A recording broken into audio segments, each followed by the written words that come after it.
Welcome to Shadow Frames, where forgotten images reveal their darkest secrets.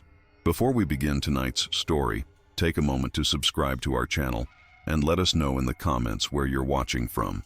Your support allows us to continue bringing these haunting tales to light. Tonight, we examine a photograph that has perplexed collectors and historians for over a century, a sepia-toned image from 1910, featuring 6 circus performers standing in formation. At first glance, nothing seems amiss, just another memento from the golden age of traveling shows. But I invite you to look closer. Zoom in on the tall one's costume. The year was 1910. The Industrial Revolution had transformed America, and yet pockets of the country remained untouched by progress, clinging to older ways. In these forgotten corners, traveling circuses brought wonder and spectacle to those starved for entertainment. These were not just diversions. They were glimpses into worlds beyond imagination, promises of the extraordinary in lives defined by the ordinary. Among these shows was Thornhill's Grand Carnival of Curiosities, a modest troupe that traveled the dusty roads of rural America in a caravan of wooden wagons. Not as renowned as Barnum and Bailey or the Ringling Brothers, Thornhill's carved out its niche by venturing where larger shows wouldn't. Small mining towns, farming communities, and settlements so remote they appeared on few maps. Their posters, hand-painted in vivid colors that belied the often dreary surroundings in which they performed, promised sights beyond imagination and marvels that defy nature's laws. The wooden wheels of their carriages had traversed thousands of miles of American soil, from the muggy bayous of Louisiana to the windswept plains of Nebraska. Each town brought new faces but the same hunger for wonder, a hunger that Augustus Thornhill had learned to satisfy and, some whispered, to exploit. Our story begins with Eleanor Webb, a young photographer working for the Pittsburgh Gazette. At 24, Eleanor was something of an anomaly, a woman pursuing a career in journalism when most of her peers were settling into domestic life. Armed with her prized Kodak Brownie camera, she had earned a reputation for capturing striking images that told stories words alone couldn't convey. Eleanor hadn't come to journalism by conventional means. Orphaned at 16 when influenza claimed her parents within days of each other, she had been forced to make her own way in the world. Photography had begun as a means of preserving memories of her lost family, but soon became her passage to independence. The camera, she often thought, didn't care if its operator wore skirts or trousers. It captured truth regardless. The newsroom of the Pittsburgh Gazette hummed with activity that Wednesday morning in June 1910. Typewriters clacked like mechanical insects. Telephones jangled, and the air hung heavy with tobacco smoke and the metallic scent of printer's ink. Eleanor sat at her small desk in the corner, carefully developing her latest photographs in a makeshift darkroom she'd assembled behind a black curtain, a luxury afforded to her only after her images had doubled sales of the Sunday edition 3 months running. "Webb!" The gruff voice of her editor, Henry Blackwood, cut through the clacking of typewriters in the newsroom. "Got an assignment for you." Eleanor emerged from behind her curtain, wiping chemical-stained fingers on her apron. At her desk sat a half-eaten sandwich and a cold cup of tea, forgotten in her absorption with her work. "What is it, Mr. Blackwood?" Henry Blackwood had been a reporter during the Civil War, and the experience had left him with both a perpetual squint, the result of too many hours reading dispatches by campfire light, and an unshakable belief that no story was worth dying for, despite his own near misses with Confederate bullets. Now in his 60s, with a substantial paunch and thinning gray hair, he ran the Gazette with military precision. The portly man tossed a flyer onto her desk, sending a pencil rolling to the floor. "Thornhill Circus is setting up outside town. Heard they've got some unusual acts. Might make for an interesting Sunday feature." Eleanor picked up the flyer, noting its well-worn creases suggesting it had passed through many hands. Bold letters proclaimed, "Thornhill's Grand Carnival of Curiosities. Witness sights beyond imagination, June 12, 1910. Beneath the text, colorful illustrations depicted acrobats, exotic animals, and mysterious figures shrouded in dramatic capes and costumes. "Seems rather ordinary," Eleanor remarked, unimpressed. "What makes this circus special? There must be a dozen such shows touring this season." She'd photographed circuses before, the standard array of tired animals, predictable clowns, and exaggerated freaks, whose conditions were more deserving of medical attention than public gawking. Blackwood leaned closer, lowering his voice as though sharing state secrets. The smell of bourbon and cigars clung to his waistcoat. Word is they've got performers no other show will touch. Too peculiar, if you catch my meaning. And there's been some strange talk following them from town to town. What kind of talk? Eleanor's journalistic instincts sparked to life. In her experience, strange talk often concealed the most interesting stories, the ones readers devoured while claiming moral outrage. Disappearances. Nothing confirmed, mind you. Blackwood stroked his mustache, a habit that signaled his interest was genuinely piqued. But 3 people went missing in Harrisburg after they performed there last month. 2 young women and a man in his 20s. Local police wrote it off as runaways, but he shrugged, the gesture dismissive yet suggestive.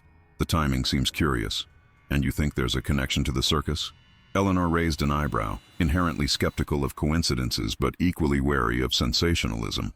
The Gazette, while not above attention-grabbing headlines, prided itself on factual reporting. Probably nothing, Blackwood conceded. But I've been in this business too long to ignore patterns. This circus, Thornhills, it's been touring for nearly 15 years, always sticking to smaller towns, never playing the major cities where scrutiny might be more intense. He tapped the flyer with a thick finger. Could be worth looking into. Take some photographs. Write up what you see. If there's nothing unusual, at least we'll have a colorful piece for the weekend paper. Eleanor nodded, already intrigued by the potential story beneath the garish advertisement. I'll head out tomorrow. First show's at 2 o'clock. Good girl. Blackwood turned to leave, then paused. And Webb, be careful. These circus folk, they keep to themselves. Don't take kindly to outsiders asking too many questions. Eleanor smiled, patting her camera case. My questions are usually silent, Mr. Blackwood. That's the beauty of photography. After her editor left, Eleanor studied the flyer more carefully. Beyond the typical circus offerings, exotic animals, acrobats, clowns, one line caught her attention, featuring the phenomenals, nature's most bewildering mistakes. The accompanying illustration showed only silhouettes, leaving their appearance to the imagination. She slipped the flyer into her notebook. Tomorrow would prove interesting at the very least. That evening, Eleanor prepared for her assignment in her modest apartment on the east side of Pittsburgh. The building was old, the floors creaked with every step, and the pipes groaned like tortured souls when her neighbors used the shared bathroom. But the rent was affordable, and the landlady didn't ask questions about a young woman living alone, a rarity in 1910. The apartment consisted of one room with a curtained-off sleeping area, a small kitchenette, and her pride and joy. A proper darkroom she'd constructed in what had once been a large closet. Photographs lined the walls. Not her professional work, but personal images. Her parents on their last Christmas together. The family farm in Ohio she'd been forced to sell. A stray cat she'd befriended and named Oliver, after the Dickens character. Eleanor laid out her equipment on the worn wooden table that served as both dining area and desk. Her Kodak Brownie camera, reliable, if somewhat limited.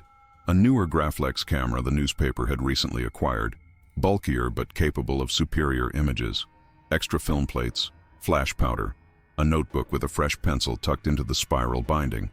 She hesitated, then opened the bottom drawer of her dresser and removed a small Derringer pistol that had belonged to her father. She wasn't ordinarily given to paranoia, but Blackwood's warnings and the rumors of disappearances gave her pause. Better to be prepared than vulnerable. She tucked the pistol into her handbag, alongside her press credentials. Sleep came fitfully that night, her dreams filled with circus tents that stretched to impossible heights and faceless performers who moved in ways human bodies shouldn't be able to bend. The following afternoon, Eleanor arrived at the circus grounds just as the sun began its descent. Thornhills had set up in a field on the outskirts of Pittsburgh, far enough from the factories that the air was breathable, but close enough to draw crowds from the working districts.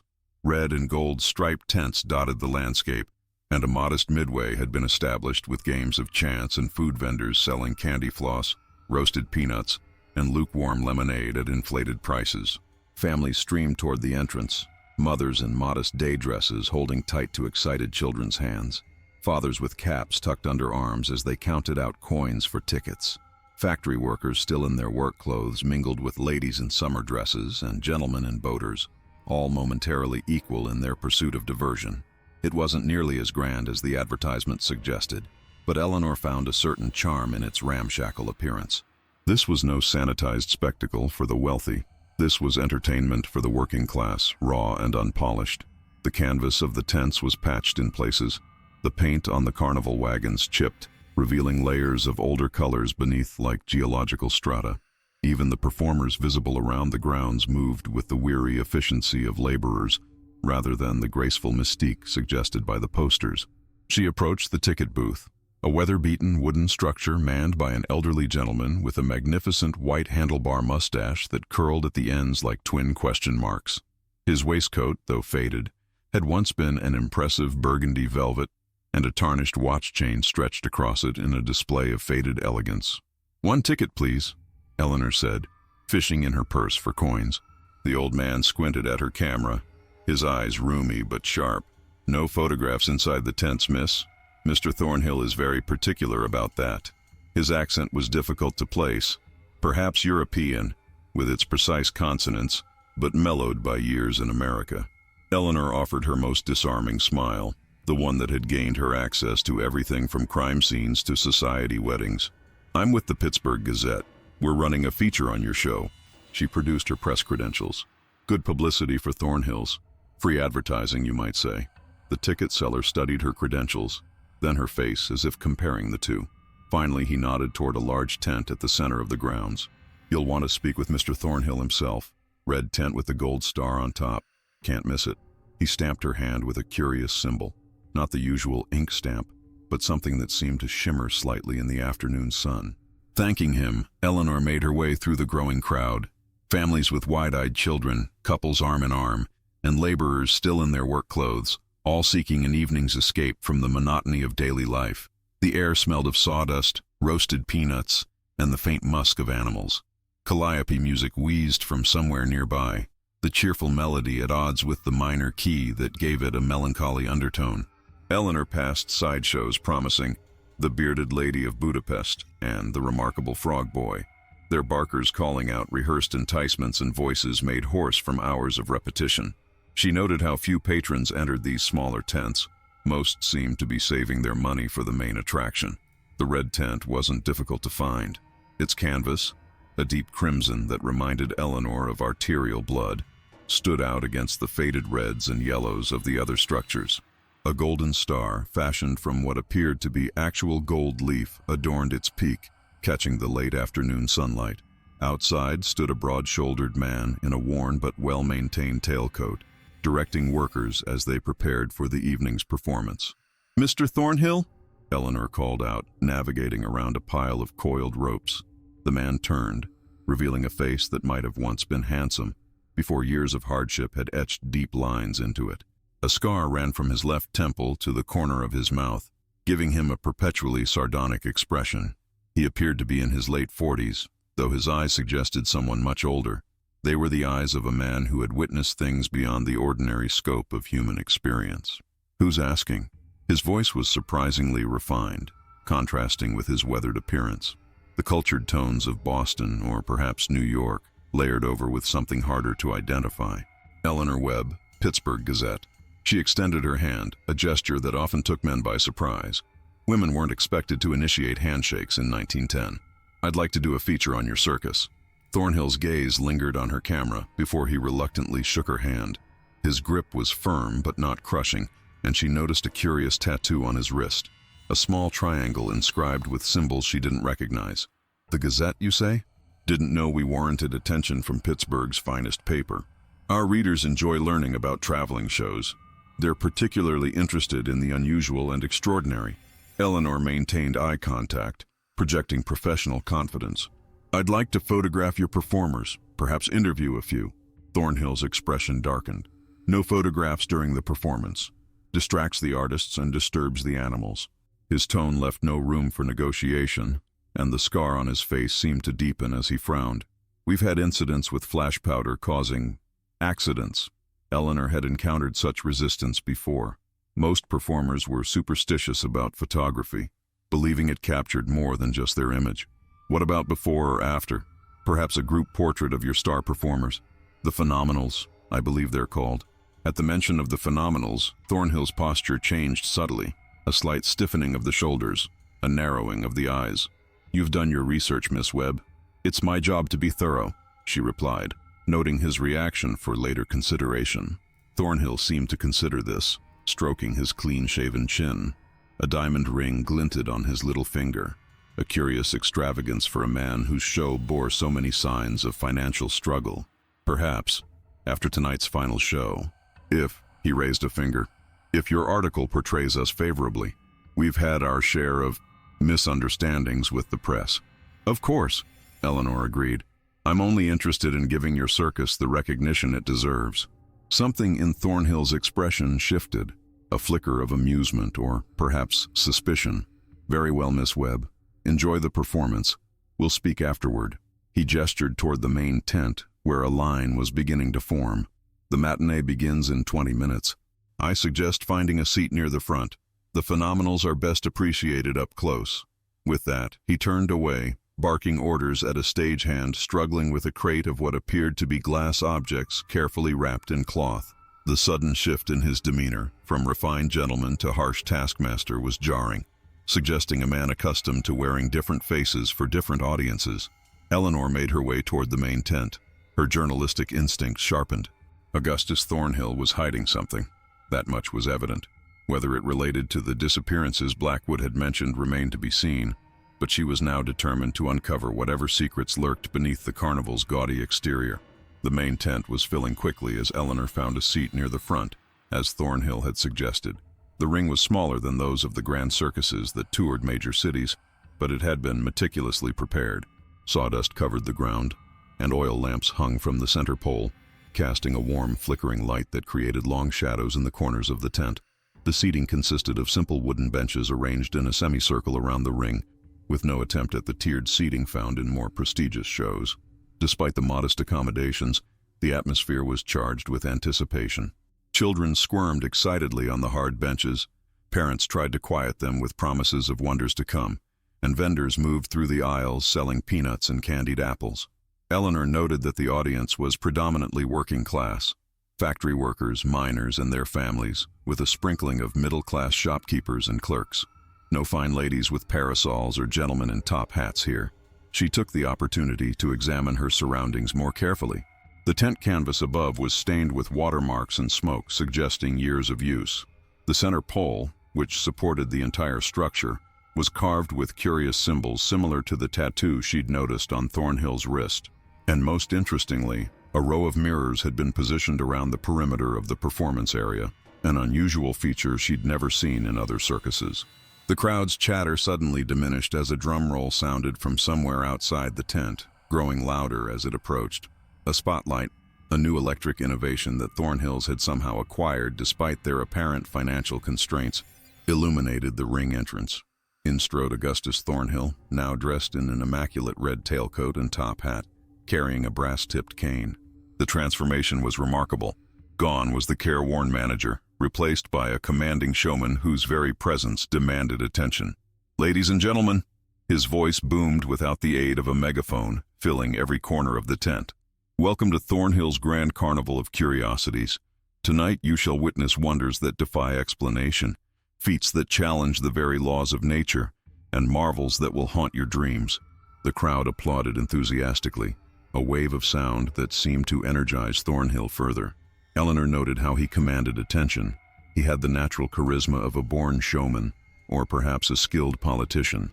His eyes, which had seemed so weary earlier, now sparkled with an almost feverish light. Our first performer comes from the mysterious Orient, Thornhill continued, gesturing grandly toward the entrance.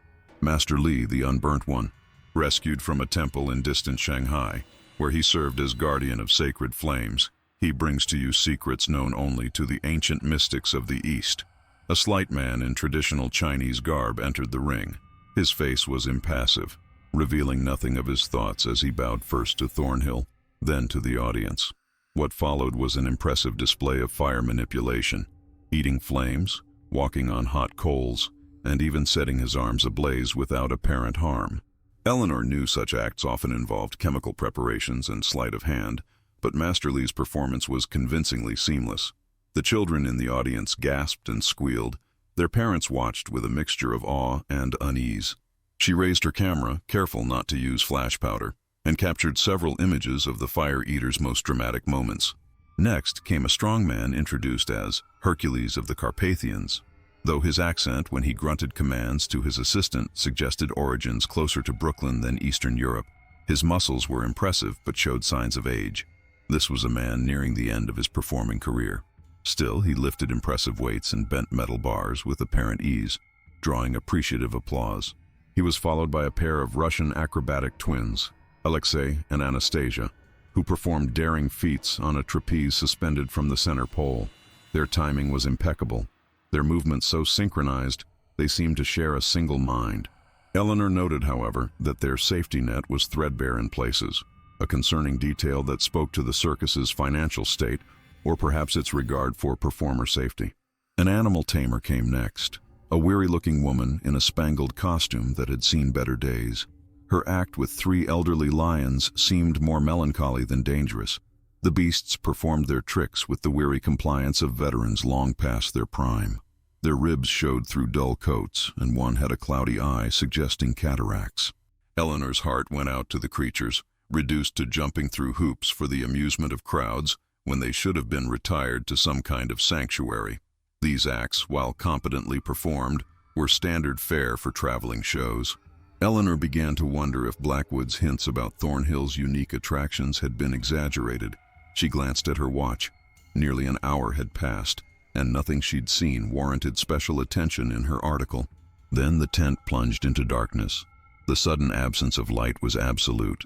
Even the exit signs that normally remained lit for safety seemed to have been extinguished. Children whimpered in the darkness. Adults murmured in confusion. Eleanor felt a chill that had nothing to do with the evening air.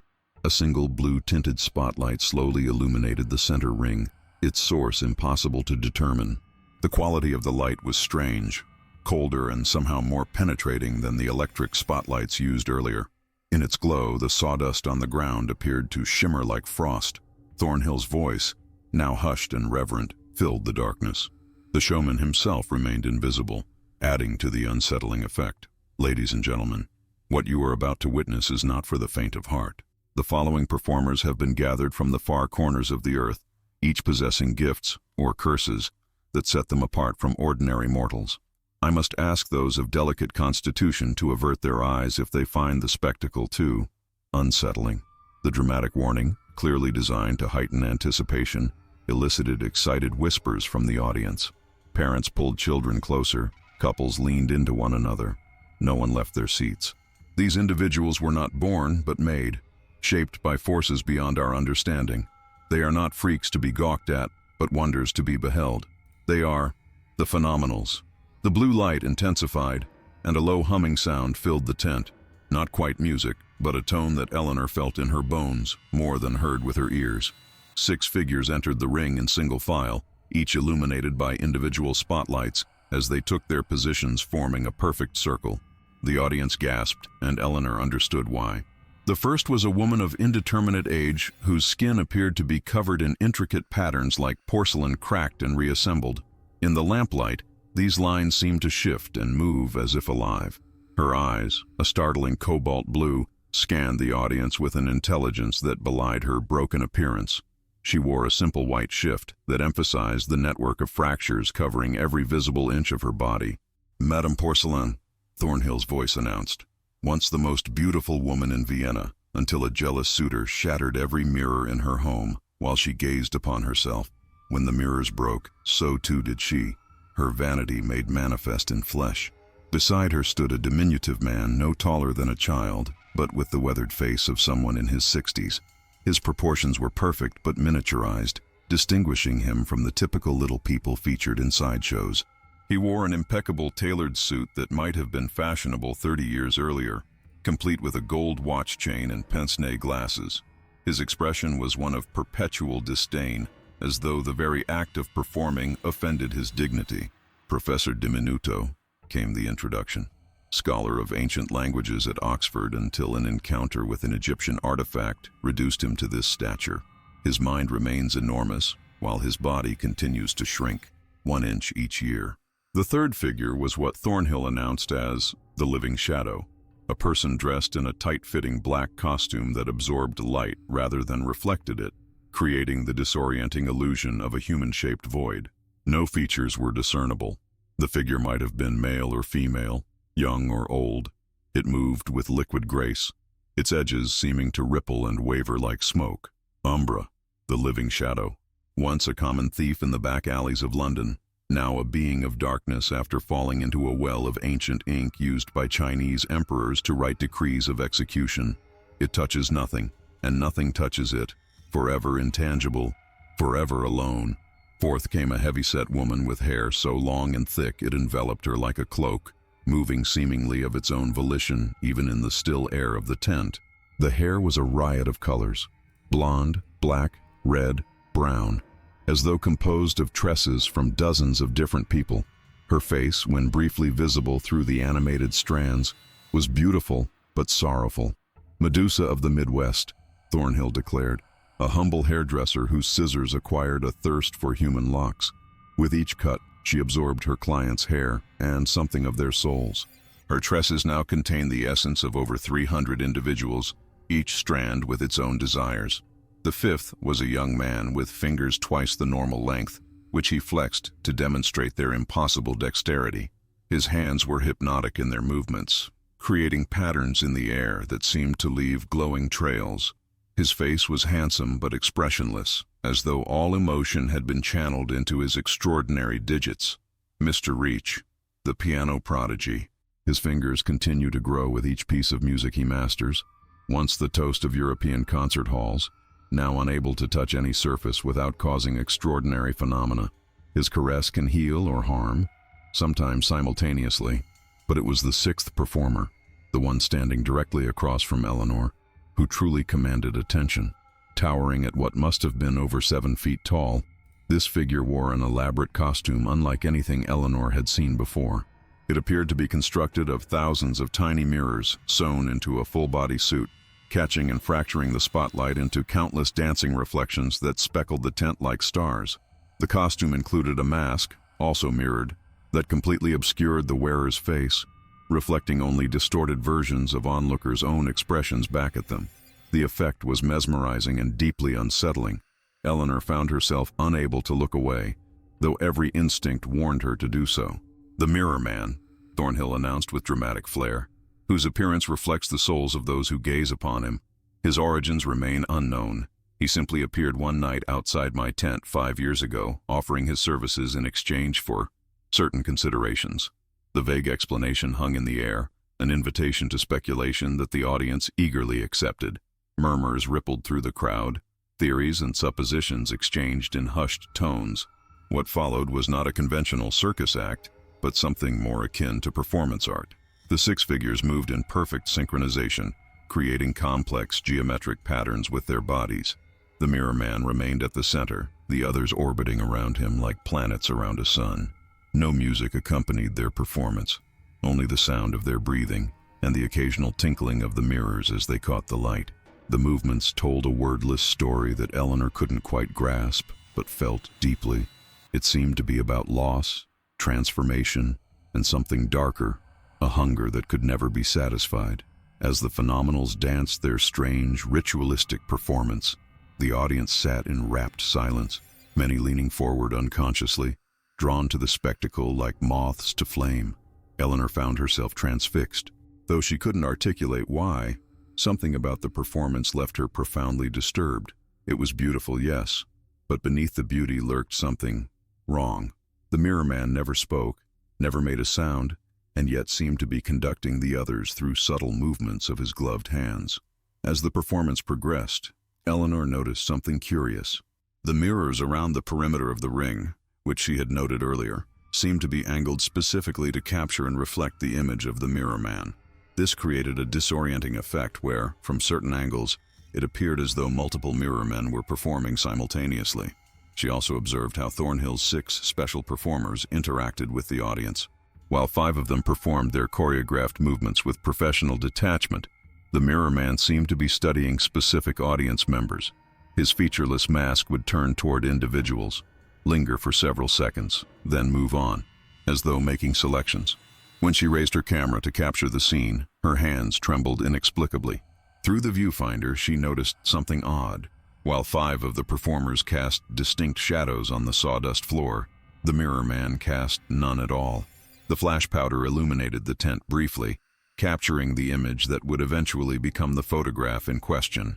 In that instant, Eleanor could have sworn the mirror man turned directly toward her, the featureless mask reflecting not her face, but something else entirely, something she would later struggle to describe, but which resembled a night sky filled with unfamiliar constellations. Thornhill's voice cut through her daze, sharp with unexpected fury. "Ladies and gentlemen, I must remind you that no photographs are permitted during performances." His gaze locked on Eleanor, eyes blazing. The scar on his face seemed to pulse with angry color. The spell broken, Eleanor lowered her camera, mumbling an apology that was lost in the sudden murmurs of the crowd. The performance continued, but the rhythm had been disrupted. The mirror man remained facing her for several uncomfortable seconds before resuming the choreographed movements. For the remainder of the act, Eleanor felt the weight of observation, not just from Thornhill, who occasionally glanced in her direction with barely concealed anger, but from the mirror man himself. Though she could see no eyes behind the reflective mask, she knew with certainty that he was watching her. When the Phenomenals finally completed their performance, the audience's applause held a note of relief along with appreciation. As the 6 figures filed out of the ring, the mirror man was last to leave. At the exit, he paused and turned his head slightly toward Eleanor, an acknowledgement so subtle that no one else would have noticed. The gesture sent a chill through her that lingered long after the lights returned to normal, and the next act, a pedestrian knife thrower, took the stage. After the show, Eleanor waited outside Thornhill's private tent as instructed. The crowd had dispersed, and circus workers were extinguishing lamps and securing equipment for the night.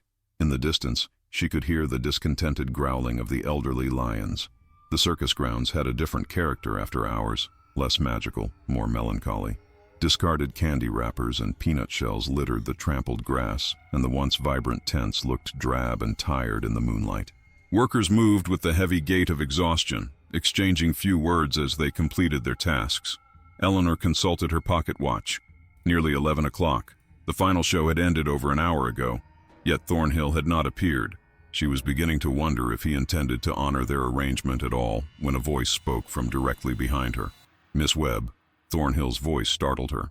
He had approached silently, still in his performance attire, though he'd removed the top hat. Up close, his makeup was visible, the carefully applied powder and rouge that transformed a middle-aged man into a commanding presence under the spotlights. "I believe we had an agreement. No photographs during the performance." "I apologize, Mr. Thornhill. Professional habit." Eleanor straightened her spine, refusing to be intimidated.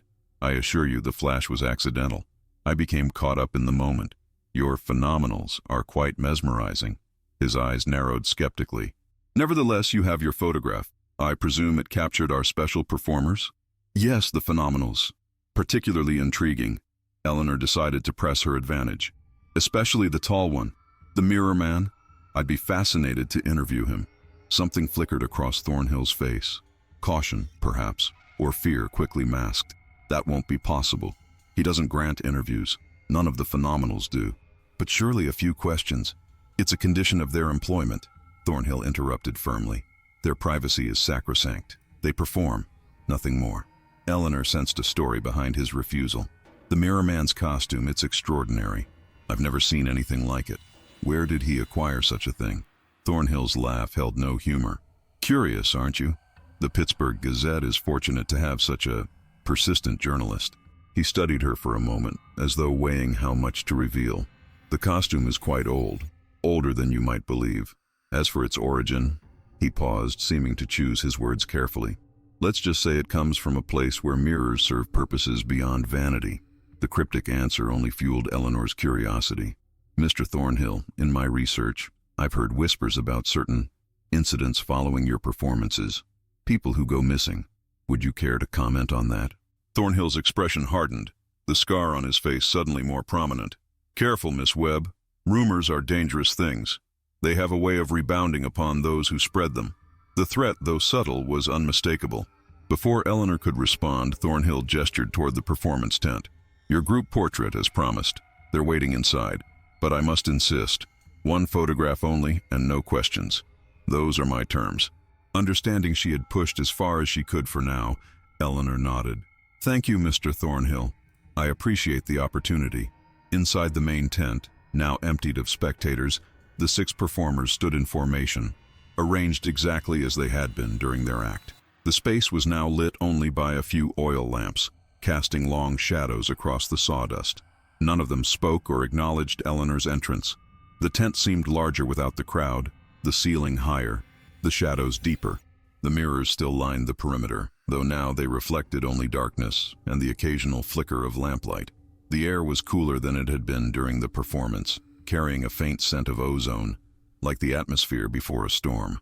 "One photograph, Miss Webb," Thornhill reminded her, standing just inside the entrance. "Then I must ask you to leave. We have an early departure tomorrow." Eleanor prepared her camera, observing the performers more carefully now.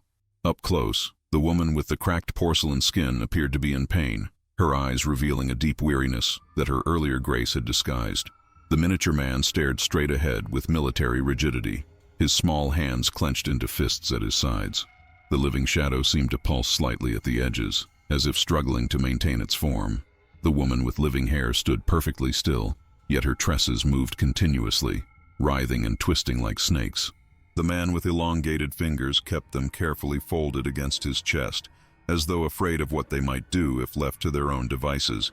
And the mirror man, even standing still, he emanated a presence that dominated the space. The thousands of tiny mirrors caught the lamplight, creating an aura of fractured illumination around him. Eleanor couldn't shake the feeling that behind that featureless mask, he was studying her with intense interest. "Please remain still," she instructed, adjusting her camera.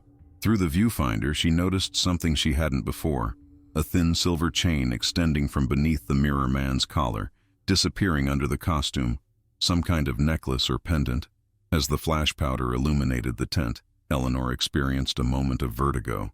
For a split second, it seemed as though the mirror man's costume had become transparent, revealing not a human form beneath, but a swirling darkness punctuated by points of light, like a window into the night sky. She blinked, and the illusion vanished. The mirror man stood as before, impassive and reflective. "Thank you," she said, her voice unsteady. "This will be perfect for our feature." As she spoke, she noticed that her words created no fog in the suddenly chilled air. Yet she could see the breath of 5 of the performers, small clouds forming with each exhalation. The mirror man, once again, proved the exception. "I'll escort you out," Thornhill said, his tone making it clear her time with the circus had concluded. As they walked toward the exit, Eleanor gathered her courage. "Mr. Thornhill, I heard rumors about disappearances following your performances in Harrisburg. Would you care to comment on that for my article?" Thornhill stopped abruptly, gripping her elbow with surprising strength. When he turned to face her, his scar seemed more pronounced in the dim light. "Rumors, Miss Webb, are the poison of small minds. We performed in Harrisburg, yes. Beyond that, I have no knowledge of local matters. I suggest you verify your facts before making insinuations in print." His calm tone belied the warning in his eyes. Eleanor nodded, understanding she had crossed a line. "Of course, just thorough journalism. Your thoroughness is noted. Good evening, Miss Webb." At the edge of the circus grounds, Eleanor glanced back. The field of tents and wagons seemed smaller now, diminished somehow, as though the night was gradually consuming them. Only one figure remained visible in the gloom, the unmistakable silhouette of the mirror man, standing motionless outside Thornhill's tent, facing in her direction. She hurried toward the road, unable to shake the sensation of being watched by eyes she couldn't see. Back at her small apartment in Pittsburgh, Eleanor developed the photographs immediately. Her hands shook slightly as she mixed the chemicals, eager yet apprehensive about what the images might reveal. The group portrait emerged from the chemical bath exactly as she expected. 6 peculiar performers arranged in formation, with the towering mirror man at the center. The details were crisp, the cracks in Madame Porcelain's skin, the disdainful twist of Professor Diminuto's mouth, the smoky edges of the living shadow, the writhing tresses of the Medusa, the elongated fingers of Mr. Reach, and the dazzling reflection of the mirror man's costume. But the photograph taken during the performance, the one captured when Thornhill had reprimanded her, was different. While the 5 other performers appeared normal, the mirror man's image was distorted. Where his mirrored costume should have been was instead a blurred, dark mass, as if the camera had captured something moving at great speed. And where his featureless mask should have reflected the spotlight, there appeared to be a face.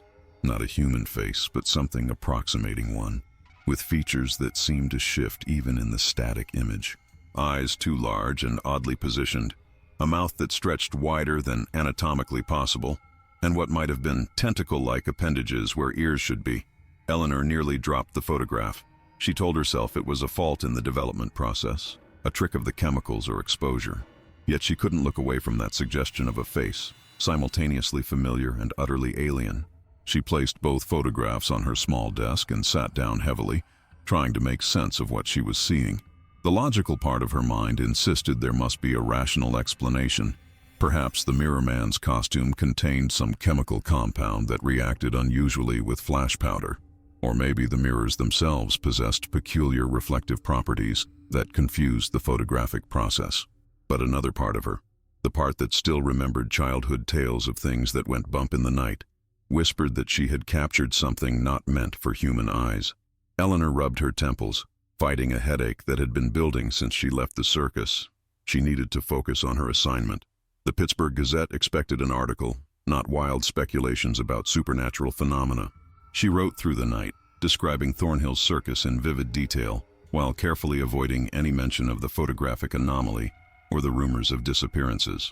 The piece was professional, complimentary even, focusing on the artistry and mystery of the performances.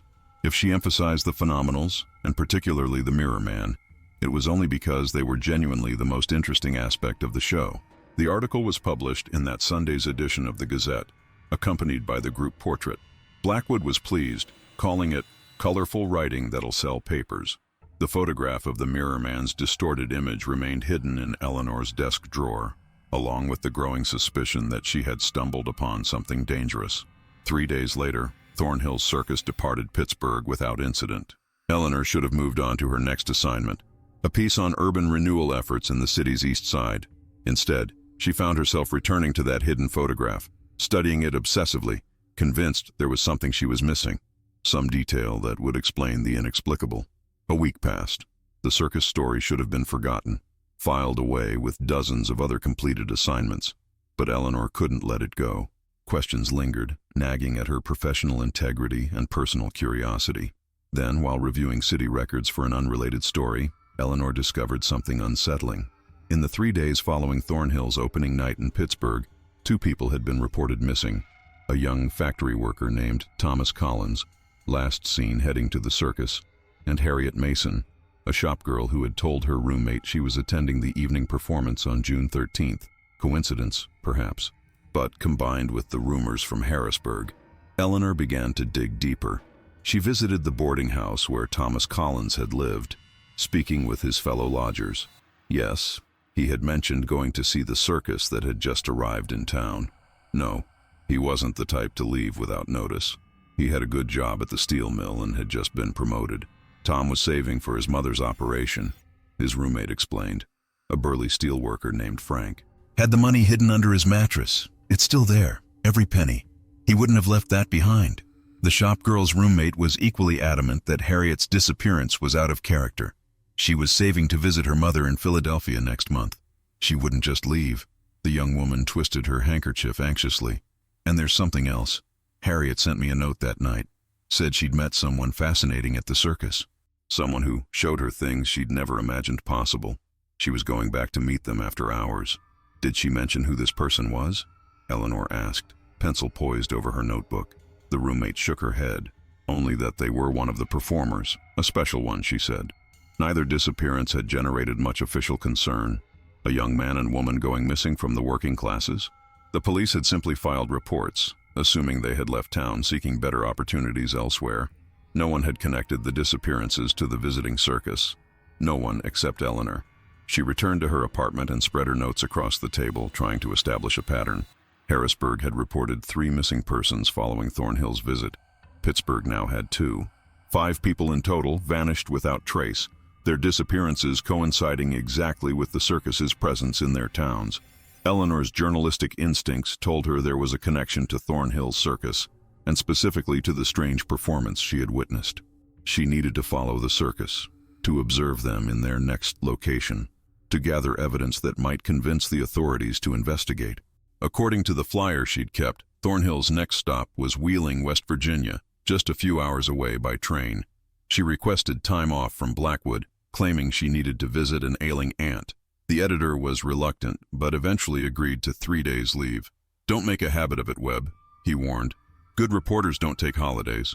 "It's a family emergency," Eleanor assured him, ignoring the twinge of guilt at the lie. In a way, it was an emergency, just not the kind Blackwood would understand or approve. She packed light: a change of clothes, her notebook, both cameras, and the disturbing photograph of the Mirror Man. After a moment's hesitation, she also included her father's Derringer. The small gun offered minimal protection, but its weight in her handbag provided some comfort. If her suspicions proved correct, she might be placing herself in considerable danger. The journey to Wheeling took 4 hours. The train winding through the rolling hills of western Pennsylvania and into the northern panhandle of West Virginia. Eleanor spent the time reviewing her notes and planning her approach. This time, she would be more cautious. No press credentials, no direct questions that might alert Thornhill to her investigation. She arrived in Wheeling on June 20th, the day after Thornhill's had opened there. The industrial city, known for its steel production and glassworks, sprawled along the Ohio River, its skyline punctuated by factory smokestacks. The Circus had set up on the outskirts of town, much as they had in Pittsburgh. The same weathered tents, the same modest midway, the same promise of wonders beyond imagination. Eleanor secured a room at a small boarding house run by a widow who asked few questions and accepted advance payment with obvious relief. The room was sparse but clean: a narrow bed, a washstand, and a chair beneath a window that overlooked the street. She unpacked her meager belongings, then sat on the edge of the bed to consider her next move. Direct confrontation had yielded little with Thornhill. This time she would observe from the shadows, tracking the movements of the phenomenals, particularly the Mirror Man, and any audience members who showed unusual interest in them. As dusk fell, Eleanor made her way to the circus grounds. This time, she didn't announce herself as press. Dressed in plain clothes with her camera concealed in a large handbag, she purchased a ticket for the evening performance and found a seat toward the back of the main tent. Her plan was simple: observe without being observed, particularly focusing on audience members who showed special interest in the phenomenals. The show proceeded much as it had in Pittsburgh, the same acts in the same order, Thornhill delivering nearly identical patter. When the phenomenals appeared, Eleanor studied them carefully. Were they performing the exact same routine, or was there something different? She couldn't be certain, but the Mirror Man seemed to be watching the audience more intently, his mirrored mask turning slowly, as if searching for something, or someone. Eleanor scanned the crowd, looking for faces that displayed unusual fascination. Most watched with the expected mix of awe, confusion, and occasional discomfort. But one young woman in particular caught her attention. A well-dressed girl of about 20 with auburn hair who sat transfixed during the phenomenal's performance. Unlike those around her, who occasionally whispered to companions or shifted in their seats, this woman remained perfectly still, her gaze never leaving the Mirror Man. After the performance, Eleanor lingered, observing the departing crowd. Most left in groups, chatting excitedly about what they'd witnessed. She focused on those leaving alone, particularly the auburn-haired woman who had seemed so entranced. Instead of exiting with the main crowd, the young woman hesitated, then circled back toward the performers' area. Something in her manner suggested she wasn't merely hoping for an autograph. She moved with purpose, with certainty, as though responding to an invitation only she had received. Eleanor followed at a discreet distance, careful to blend with the dispersing audience. The young woman navigated between tents with surprising confidence, as though she knew exactly where she was going despite presumably never having visited the circus before. She passed Thornhill's red tent, continued beyond the animal enclosures, and finally approached a small blue tent set apart from the others. The blue tent was unlike the other structures. Its canvas appeared newer, the color a deep indigo that seemed to absorb rather than reflect the moonlight. No signs adorned it, no banners announced its purpose. It existed in a curious isolation, neither part of the main attractions nor clearly identified as private quarters. Without hesitation, the auburn-haired woman slipped inside. Finding a shadowy vantage point behind a nearby wagon, Eleanor waited. Minutes passed. The circus grounds gradually quieted as workers and performers retired for the night. Still, the young woman did not emerge from the blue tent. After nearly an hour, movement caught Eleanor's eye. Augustus Thornhill approached the tent, his performance finery exchanged for a simpler black suit. He stood outside for a moment, head bowed as though in prayer or resignation. He spoke briefly with someone inside, then entered. Several minutes later, he exited alone and walked briskly toward his private quarters. Of the young woman there was no sign. Eleanor maintained her vigil until dawn began to lighten the sky. The blue tent remained still and silent. No one entered or left. Eventually, exhaustion forced her to return to her boarding house, but she was now convinced something sinister was occurring at Thornhill's Circus. Sleep came in fitful bursts, haunted by dreams of endless corridors lined with mirrors and a tall figure whose reflection showed not her own face, but a cosmic void filled with watching eyes. Eleanor woke at noon, gritty-eyed and unrested, but determined to continue her investigation. She spent the afternoon gathering information in Wheeling. At the local newspaper office, she introduced herself as a journalist researching traveling entertainment and was granted access to their archives. There she found a small article about a similar circus that had toured the region in 1897, Thornhill's Cabinet of Curiosities, it was called then. The accompanying photograph showed a much younger Augustus Thornhill standing before a modest tent. No sign of the phenomenals, but the article mentioned unusual attractions that defy natural law. At the police station, posing as a concerned relative, she inquired whether any missing persons had been reported since the circus arrived. The desk sergeant, a bored man with tobacco-stained fingers, checked his ledger and shook his head. "Not yet," he said, with an emphasis that suggested he expected this to change. When Eleanor pressed, he elaborated, "Traveling shows always bring trouble. Give it a day or two, someone's wife will run off with a roustabout, or some young fool will follow his dreams of joining the circus." The following evening, Eleanor returned to the circus. This time, she positioned herself near the blue tent before the main performance began. Circus workers bustled about, but none approached this particular tent. It seemed to exist in its own pocket of isolation, avoided by the regular staff. As the crowd began filling the main tent, Eleanor seized her opportunity. Ensuring no one was watching, she quickly approached the blue tent and lifted its rear flap just enough to peer inside. What she saw defied comprehension.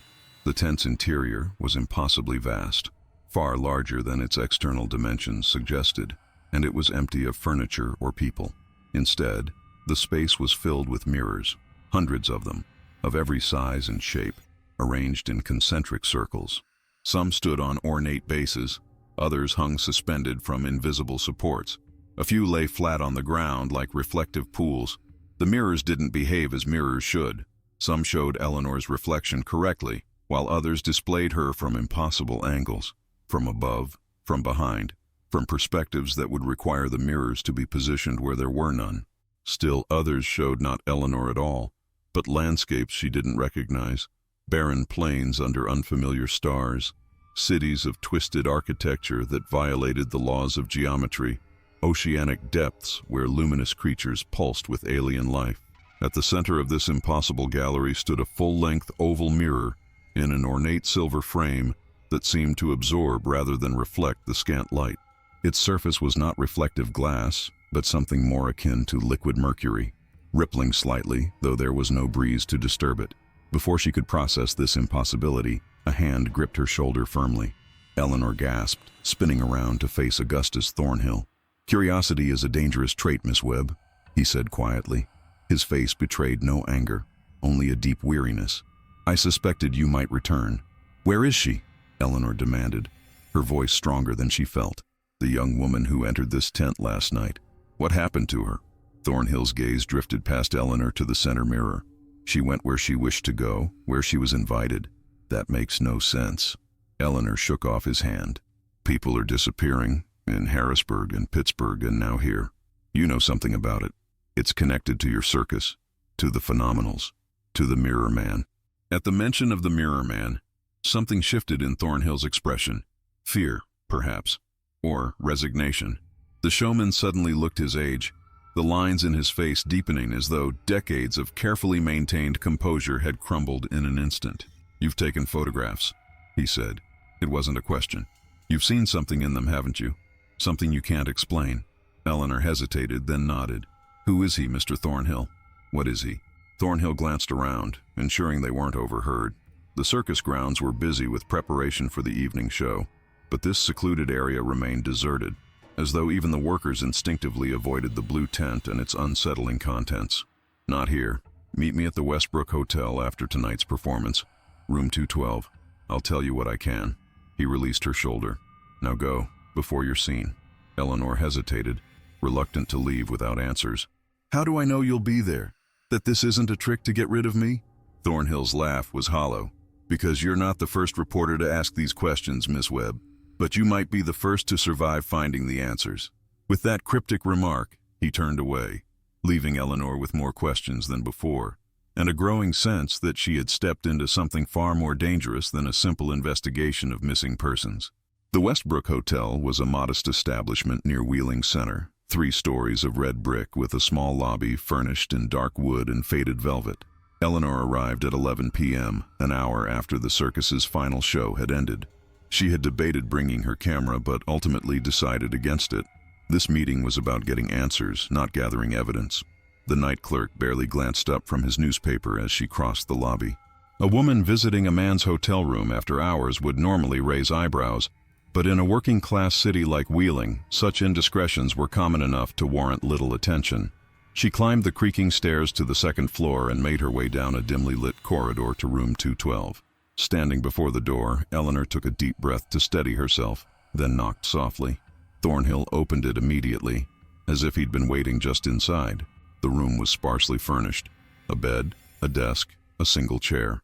On the desk sat a bottle of whiskey and 2 glasses, one already half empty. A single gas lamp cast long shadows on faded wallpaper patterned with climbing roses. "Sit, please." Thornhill gestured to the chair while he perched on the edge of the bed. He looked older in the dim lamplight, the lines in his face deeper. The scar that ran from temple to mouth seemed more pronounced, pulsing slightly with his heartbeat. "You promised explanations," Eleanor said, remaining standing. She kept her handbag close, acutely aware of the derringer within. Thornhill poured himself another drink with an unsteady hand. The whiskey sloshed over the rim, leaving amber droplets on the worn carpet. "How much do you know about mirrors, Miss Webb?" The question caught her off guard. "They reflect light, images." "Yes, reflections. But what exactly is a reflection? Is it merely light bouncing back or something more?" He didn't wait for an answer. Ancient peoples believed mirrors captured pieces of the soul. In some cultures, they were portals, doorways to other realms. He took a long swallow of whiskey. What if they were right? Eleanor frowned. "Mr. Thornhill, I'm not interested in folklore. I want to know about the disappearances. I'm trying to explain." His voice hardened. The Mirror Man wasn't always what he is now. Once he was human. His name was Samuel Winters, a glassmaker of extraordinary skill. He created mirrors unlike any others. Mirrors that showed not just reflections, but possibilities, glimpses of what might be, what could be.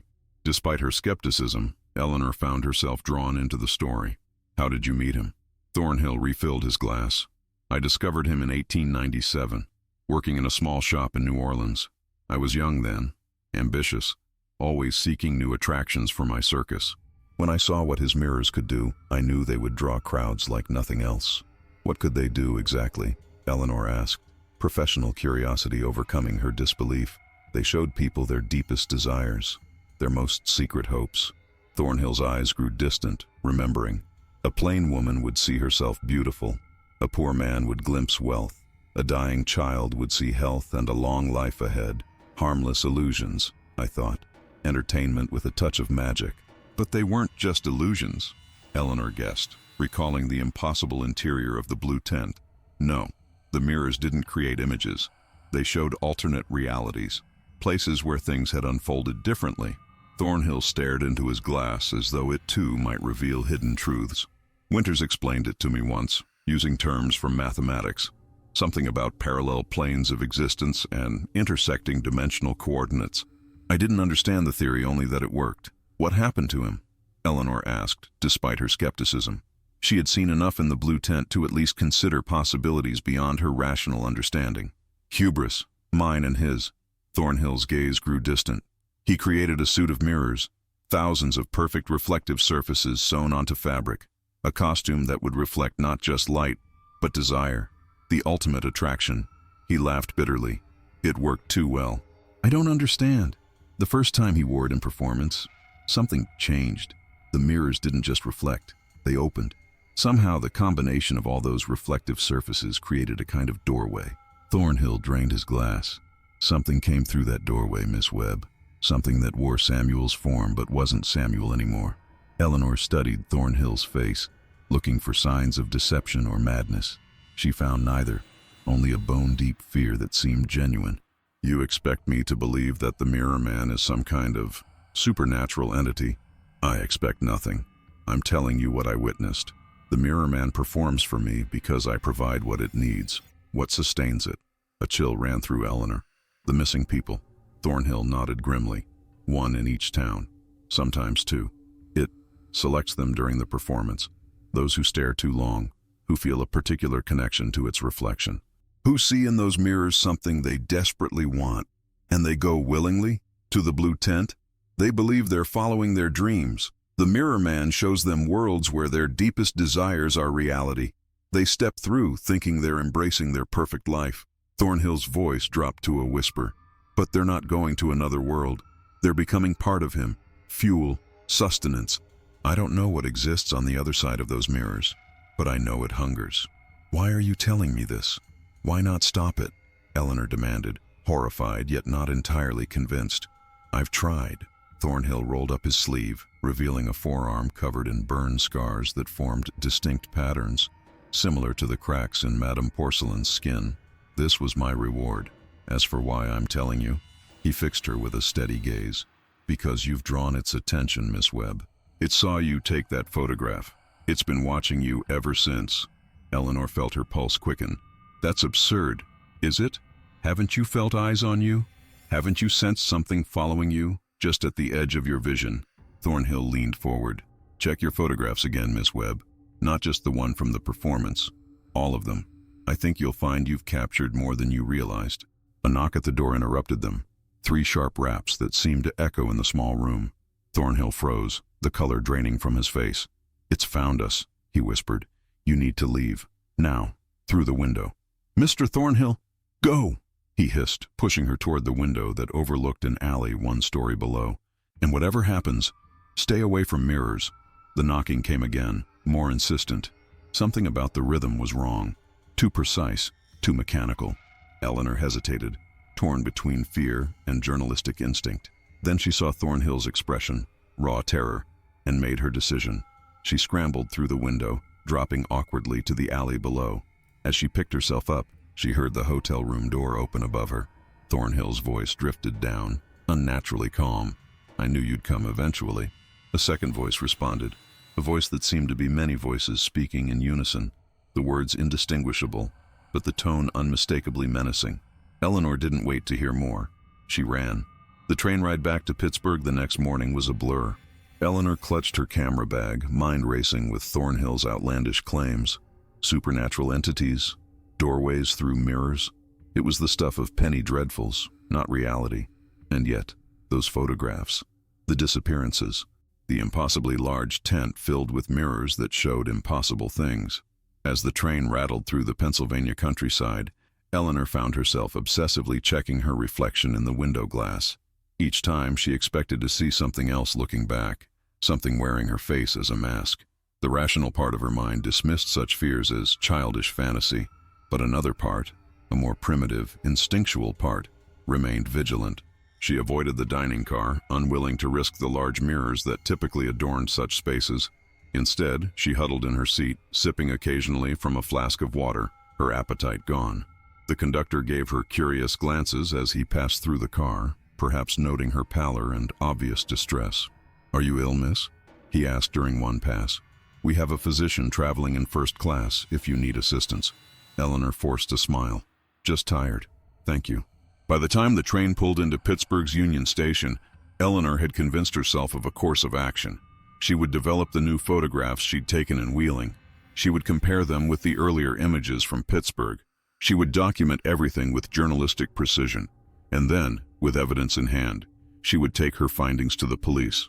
If Thornhill was right, if people were being lured to their deaths, she had a moral obligation to stop it.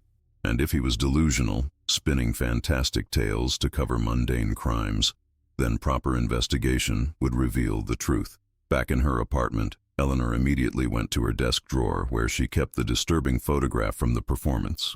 But when she opened it, she discovered all her developed photographs from the circus, including the group portrait that had appeared in the Gazette, were now inexplicably blank. The paper remained, but the images had vanished, as if the chemical process had somehow reversed itself. Only the negative plates in her camera remained. With shaking hands, she began developing them again. Hours later, as the images emerged from the chemical bath, Eleanor gasped. Every photograph was normal, except for one detail. In each image, barely noticeable in the background, was a tall, slender figure in a mirrored costume. Even in photographs where Eleanor knew no such figure had been present, images of her apartment, of the Pittsburgh streets, of the train station in Wheeling, and in the final negative, a self-portrait she had taken in her apartment mirror before leaving for Wheeling, something impossible appeared. Standing behind her reflection was the mirror man, his faceless mask now bearing a distinct expression, a wide, unnatural smile. Eleanor dropped the photograph into the developing tray, her breath coming in short gasps. This couldn't be real. There had to be a rational explanation. Some contamination of her chemicals, perhaps, or a trick of light during exposure.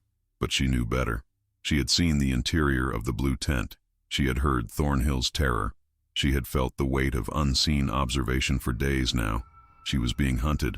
That night, Eleanor covered every reflective surface in her apartment, draping sheets over the bathroom mirror, turning picture frames face down, even placing her small hand mirror in a drawer. She barricaded her door with a chair wedged under the handle and kept her father's Derringer on the nightstand beside her bed. Sleep, when it finally came, was thin and troubled. She dreamed of endless corridors lined with mirrors, each reflecting not her own image but different versions of herself. Eleanor as a child, Eleanor as an old woman, Eleanor in wedding dress, Eleanor in funeral shroud. At the end of the corridor waited the mirror man, arms outstretched in welcome, the surface of his costume rippling like quicksilver.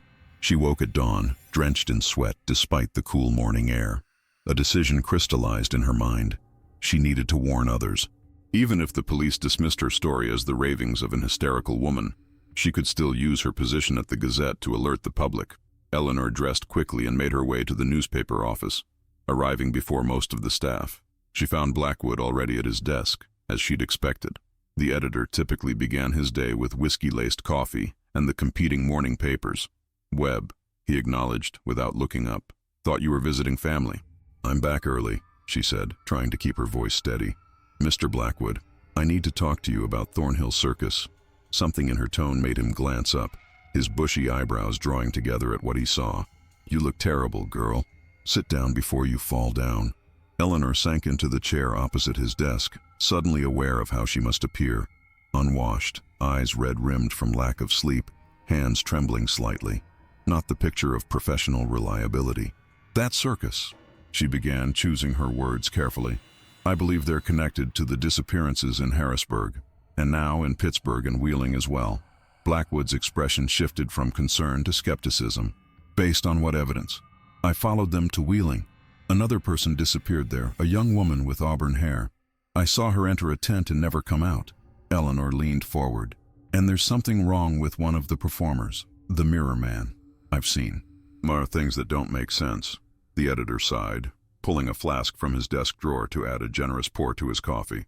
"Webb, you're a damn fine photographer and not a bad writer, but you sound like you've been reading too many Gothic novels.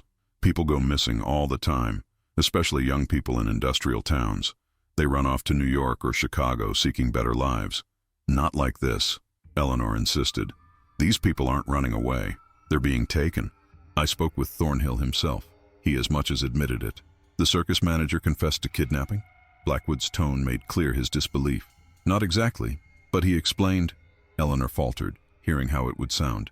"He told me the mirror man isn't human, that it uses reflections to lure people away, that it feeds on them somehow." Blackwood stared at her for a long moment, then sighed heavily.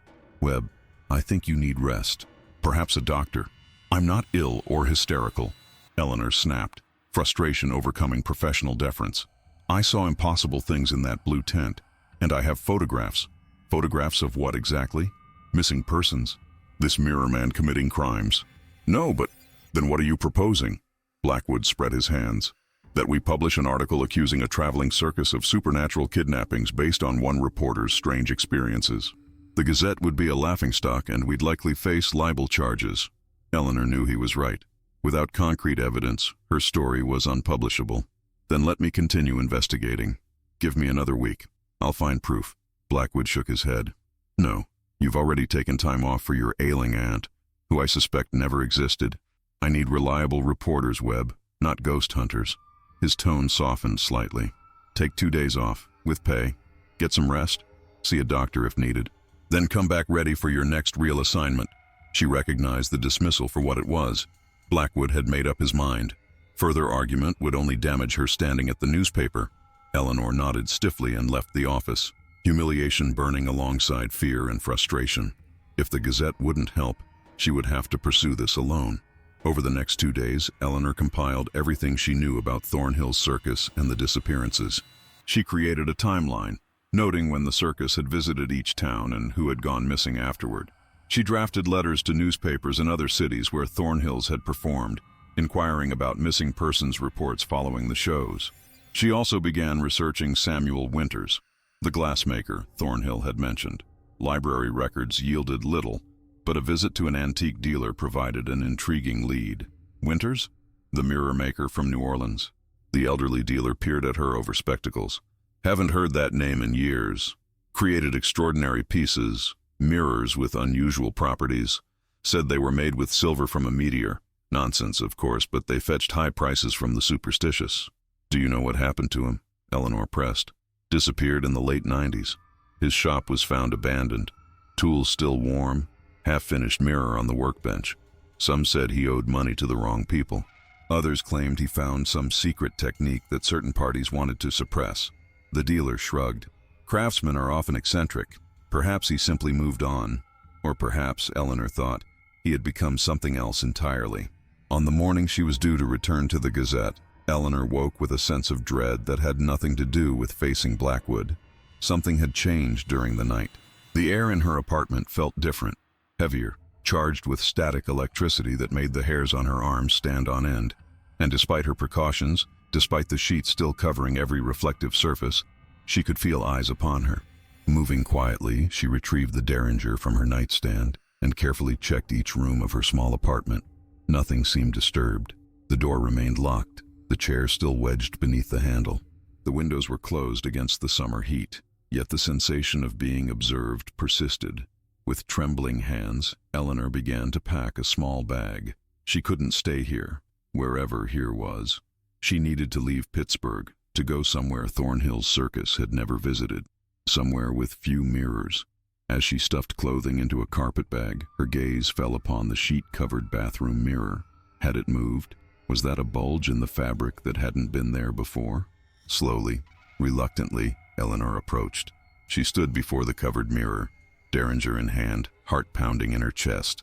With a swift motion, she yanked the sheet away. The mirror showed not her reflection, but a vast space filled with swirling darkness and distant points of light. And standing in that cosmic void was the mirror man, arms outstretched in greeting, mask bearing that same unnatural smile. Eleanor stumbled backward, raising the derringer. The logical part of her mind screamed that this was impossible, that bullets couldn't harm a reflection. But logic had long since yielded to terror. The mirror man stepped forward, not in the reflection but into her bathroom. The mirror's surface rippled like disturbed water as a leg emerged, then an arm, then the torso with its thousands of tiny mirrors catching the morning sunlight that streamed through the small window. Eleanor fired. The derringer's report was deafening in the confined space. The bullet struck the mirror man's chest, but instead of blood or broken glass, the impact created a spreading pool of darkness. The tiny mirrors began to fall away, revealing not flesh beneath, but a window into infinite space. She backed into the main room, fumbling to reload the small pistol with shaking hands. The mirror man followed, each step deliberate, unhurried. It knew she had nowhere to run. "What do you want?" Eleanor demanded, her voice barely above a whisper. The mirror man tilted its head, considering her question. When it spoke, the voice was the same many-layered sound she had heard at the Westbrook Hotel, as though countless voices were speaking in unison.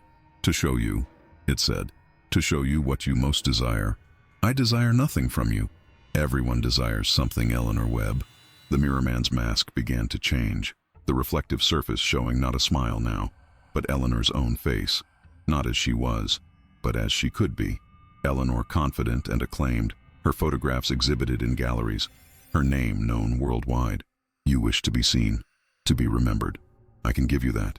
Despite herself, Eleanor felt drawn to the image. It was everything she had secretly hoped for. Recognition, respect, a legacy that would outlive her mortal span. All you need do is look, the mirror man continued, extending a gloved hand. Look deeply and step through. For a moment, just a moment, Eleanor considered it.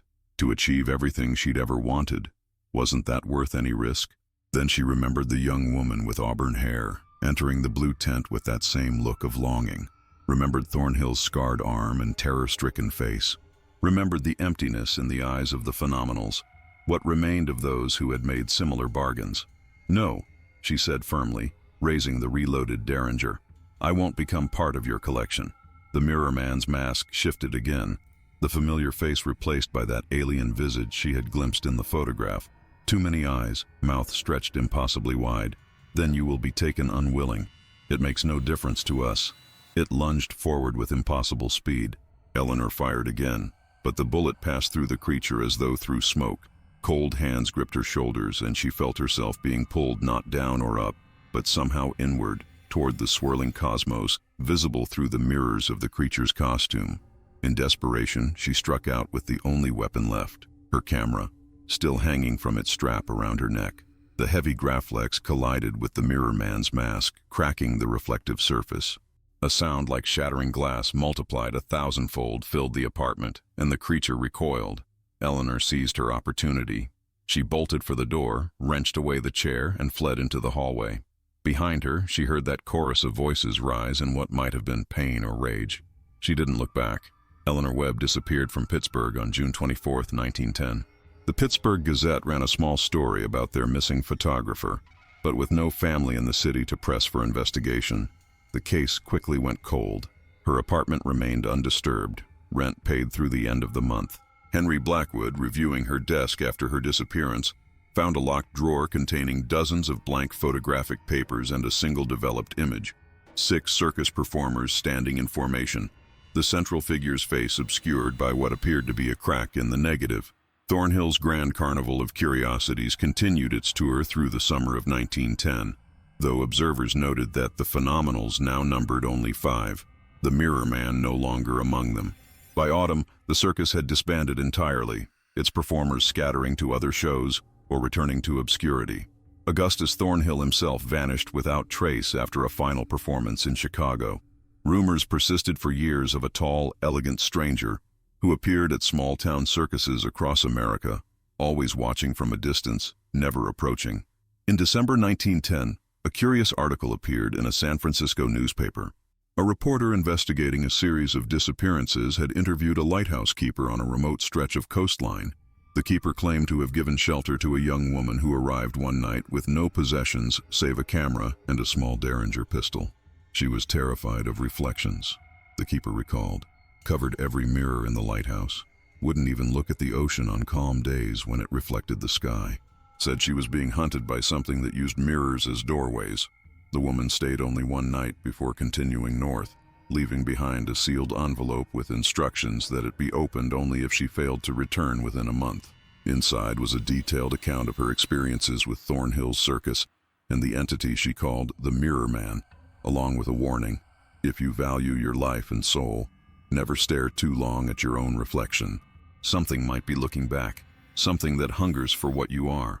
The reporter dismissed the story as the ravings of an isolated man too long at his post. The lighthouse keeper's name was recorded as Thomas Collins, the same name as one of the young men who had disappeared in Pittsburgh during Thornhill's visit.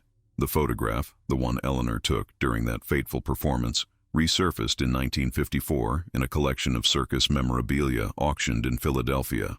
The 6 performers of the Phenomenals, standing in formation, the Mirror Man at the center, his costume catching the light in impossible ways. Look closely at that photograph. Study the tall one's costume. Those aren't just mirrors reflecting the camera flash. They're openings, thousands of tiny doorways. And if you look long enough, you might notice something else. The mirror man is looking back. Some say Eleanor Webb still lives, eternally youthful, traveling from town to town warning others about the dangers that lurk in reflective surfaces. Others believe she finally succumbed to her pursuer, becoming part of its collection of stolen souls. Perhaps the truth lies somewhere in between, trapped on the threshold between our world and whatever exists beyond the mirror's surface. The next time you catch a glimpse of movement in a mirror when you should be alone, or see a tall figure just at the edge of your vision that vanishes when you turn, remember this story. And whatever you do, don't stare too long at your own reflection. Something might be staring back. Before we end tonight's story, I want to thank you for joining us on Shadow Frames. If you enjoyed this tale from the darkness, please subscribe to our channel and let us know in the comments where you're watching from. Your support helps us continue to uncover the hidden stories behind history's most disturbing images. Until next time, remember, some things are captured not just on film, but in the spaces between reflections. Where you see only yourself, others might see a doorway.